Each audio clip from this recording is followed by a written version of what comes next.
বান্ধৱীসকল, কি খবৰ আপোনালোকৰ? আশা কৰোঁ সকলো ভালেই আছে আৰু মোৰো ভালেই। আৰু বহুত দিনৰ মূৰত মই আজি ব্লগ ষ্টাৰ্ট কৰিছোঁ। বহুত দিন দিয়া নাছিলোঁ, আকৌ আৰম্ভ কৰিছোঁ ব্লগসমূহ আৰম্ভ কৰিবলৈ। আৰু আজি মই আছোঁ এতিয়া বৰ্তমান ৰেলৱে ষ্টেচনত, আৰু ৰেলৱে ষ্টেচনত আহিছোঁ আমি গোটেই আমাৰ গাঁওখন মালিনী থান যাবলৈ আহিছোঁ। চিলাপথাৰ হৈ যাম। আৰু এতিয়া বৰ্তমান মোৰ লগত আছে এইটো ভাইটি। হেল্ল'। আৰু মোৰ ভিডিঅ'টো চাই দিব আপোনালোকে আৰম্ভণিৰ পৰা শেষলৈকে। আৰু যদি ভাল লাগে প্লিজ কমেণ্ট কৰিব, লাইক কৰিব, আৰু যিসকল মোৰ চেনেলটো নতুন তেনেহ'লে চেনেলটো ছাবস্ক্ৰাইব কৰি দিব। আৰু ব'লক এতিয়া ভিডিঅ'টো আৰম্ভ কৰোঁ।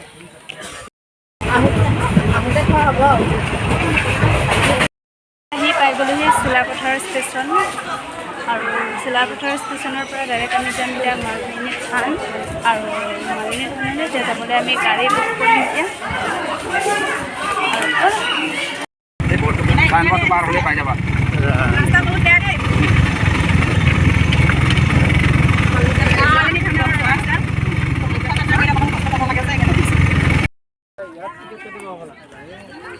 পালেহি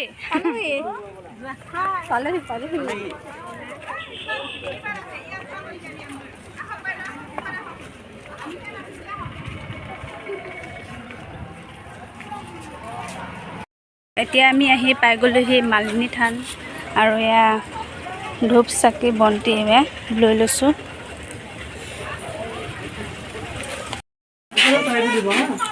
আৰু ইয়াত টিকেট কাটিব লাগে।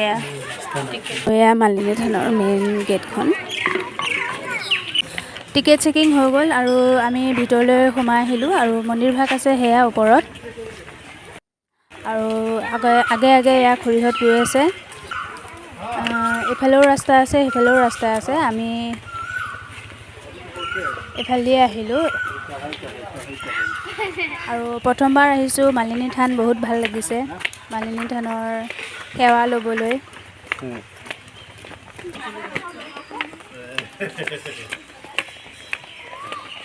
টুক টুক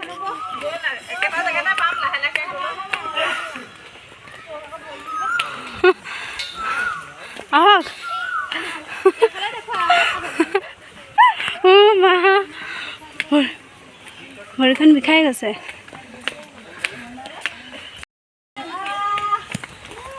আহি আছোঁ এতিয়া ওপৰত খোজকাঢ়ি খোজকাঢ়ি। খুৰী সেয়া ক'ত গ'ল খুৰী?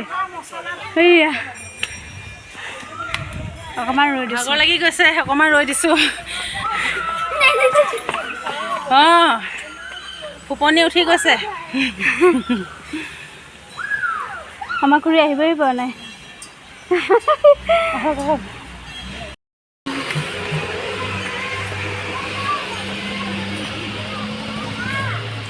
এতিয়া ফাইনেলি মালিনী থান পাই গ'লোহি। আমি চাকি বন্তি জ্বলালোঁ আৰু ইয়াতে। আৰু আপোনালোকক অকণমান ভিতৰখনো দেখুৱাওঁ ব'লক মালিনী থানৰ। আৰু আজি মানুহ বহুত হৈছে। এতিয়া আপোনালোকক মালিনী থানৰ মেইন ভিতৰভাগ দেখুৱাওঁ ব'লক। আৰু এয়া হৈছে মেইন মালিনী থানখন।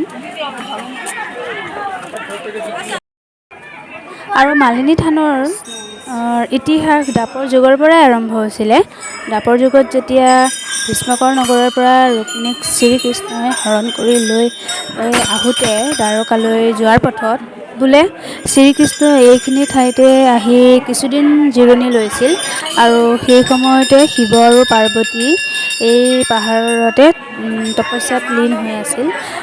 তেতিয়া দেৱী পাৰ্বতীয়ে এগৰাকী মালিনী ৰূপ লৈ, অৰ্থাৎ ফুলনি বাগিচাত কাম কৰা মালিনী ৰূপ লৈ ভগৱান শ্ৰীকৃষ্ণ আৰু ৰুক্মিণীক ফুল অৰ্পণ কৰিছিল। আৰু তেওঁলোকৰ মাজত বিবাহ কৰাই দিছিল। আৰু ভগৱান শ্ৰীকৃষ্ণই সেই কথা জানিছিল, গতিকে তেওঁ পাৰ্বতীক কলিযুগত মালিনী বা মালিনী দেৱী নামে বিখ্যাত হ'ব বুলি তেওঁ আশীৰ্বাদ কৰিছিল। আৰু সেইকাৰণে এইখিনি জেগা মালিনী থান নামে জনা যায়। আৰু এয়া হৈছে পুৰণি ইতিহাস স্তম্ভবোৰ আপোনালোকক দেখুৱাইছোঁ, চাওক। এইবিলাক হিষ্ট্ৰী আৰু ন একো নাই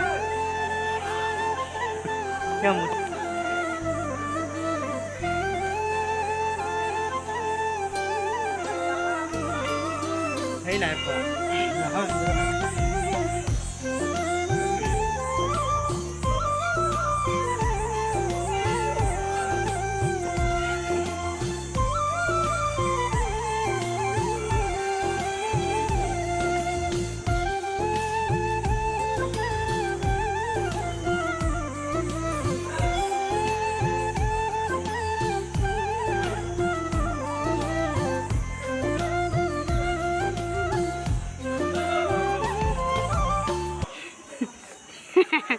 ক এতিয়া ক থানখনৰ অকণমান ওপৰলৈ গ'লে মানে পাহাৰখনৰ ওপৰলৈ গ'লে ৰুক্মিণী মন্দিৰ এভাগো আছে আৰু আমি ওপৰলৈ আহি আছোঁ ৰুক্মিণী মন্দিৰভাগ চাবলৈ কাৰণে আৰু আপোনালোককো দেখুৱাওঁ বলক। বহুত ওপৰত আছে। একো নাই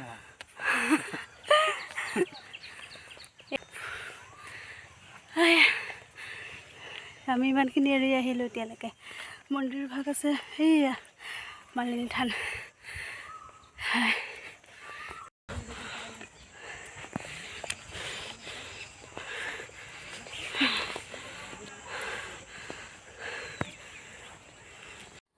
খালী ভৰিত খোজকাঢ়ি আহিছোঁ যে তাতে আৰু ষ্টেপো বগাই আহিছোঁ, পূৰা ভাগৰ লাগি গৈছে, একদম ফোপাই পেলাইছোঁ।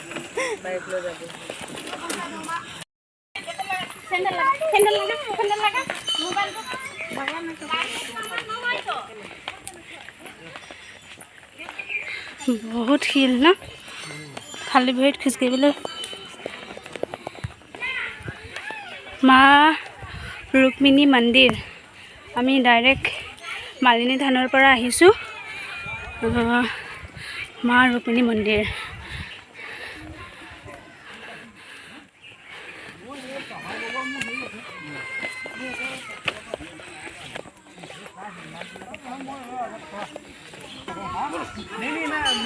আৰু এয়া আছে মা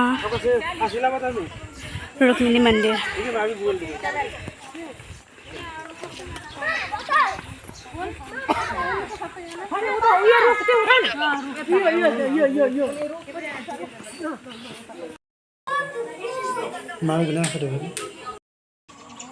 আৰু আমি আহি লৈ পেলাই ৰুক্মিণী মন্দিৰতো অকণমান সেৱা ল'লোহি।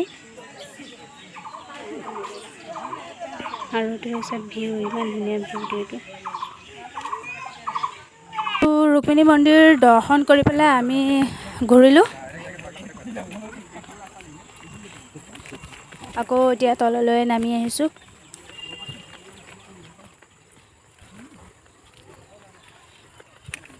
যাওঁতেনে অকণ দেৰি লাগিলে, আহোঁতেনে সোনকালে পোৱাৰ নিচিনাই হৈছে হয়।